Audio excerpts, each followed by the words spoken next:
आज मुझे सुनने वाले सभी जनों को जय मसीह की। आज के मनन के लिए पढ़ेंगे भजन संहिता 127 उसका वाक्य 1। यदि घर को यहोवा ना बनाए तो उसके बनाने वालों का परिश्रम व्यर्थ होगा।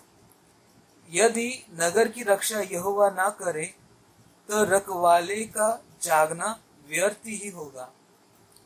तो इस वाक्य में हम देखते हैं बनाने वालों के बारे में, उनके परिश्रम के बारे में और रखवालों के बारे में जो और उनके जागने के बारे में। तो ये जो है बनाने वालों के विषय में हम देखते हैं कि वे तो घर को बनाएंगे, लेकिन वचन कहता है कि उनका परिश्रम व्यर्थ होगा। कब व्यर्थ होगा?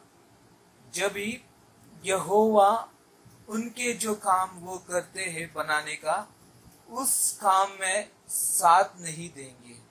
अगर यहोवा भी नहीं बनाएंगे उनके संग, तो उनके जो परिश्रम जो है वो करते हैं वो व्यर्थ होगा।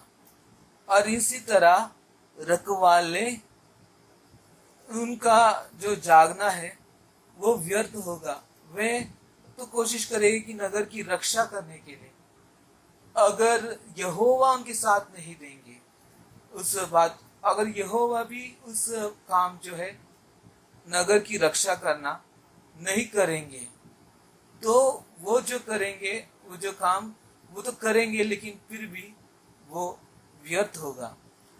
तो इस वचन के द्वारा एक भक्त ये बात को सीखना चाहिए, जो कुछ वे करते हैं उस काम में अगर यहोवा नहीं करेंगे उनके साथ, तो वो जो वो करते हैं वो जो चीज वो व्यर्थ होगा। हम देखते हैं कि शिमशोन के जिंदगी में कई बार फिलिस्तियों उसको बंधन में रखने की कोशिश किया, उसको बांधने की कोशिश किया, लेकिन उस बंधन को वो तोड़ पाया। क्यों? क्योंकि यहोवा उसके साथ था। और जब वो अपना बाल काट देता है, उसका बाल काट दिया जाता है, और जब फिलिस्तीय उसे बांधता है तो वो सोचता है कि अपने सामर्थ से जिस तरह वो पहले करते थे वो कर पाएगा, लेकिन उस समय यहोवा उसके साथ नहीं था। और यहोवा उसको साथ नहीं दे रहा था, इसी के कारण फिलिस्तीय उसको उसकी आंखों को निकाल दिया और उसको अंधा कर दिया और उसको गिरफ्तार कर दिया।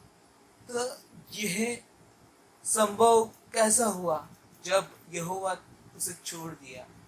तो हमें यह बात को समझना चाहिए कि हमारे हर एक चीज जो हम करते हैं उसमें यहोवा साथ देना चाहिए। और हम देखते हैं कि यीशु मसीह दुष्ट आत्माओं को दूर करता था, दूर भगा देता था। और वो कैसा करता है? हम जब वचन पढ़ते हैं कि वो परमेश्वर की शक्ति से, परमेश्वर की आत्मा से वो करता था।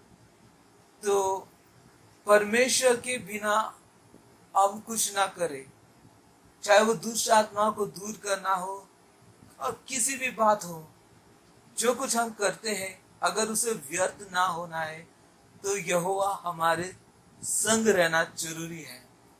और हम इस बात को समझकर अपने हर एक जिंदगी के हर एक कदम को रखना चाहिए, और यहोवा को हमारे जो काम जो हम करते हैं उसमें उसे बुलाकर उसे उस काम में हमें मदद करने के लिए, सहायता करने के लिए प्रार्थना कर कर हम हर एक कदम रखना चाहिए, तो कि हम परेशानी में ना फंसे, हम व्यर्थ में कार्य ना करें, जो कुछ है हम सफलता उसमें प्राप्त कर पाए।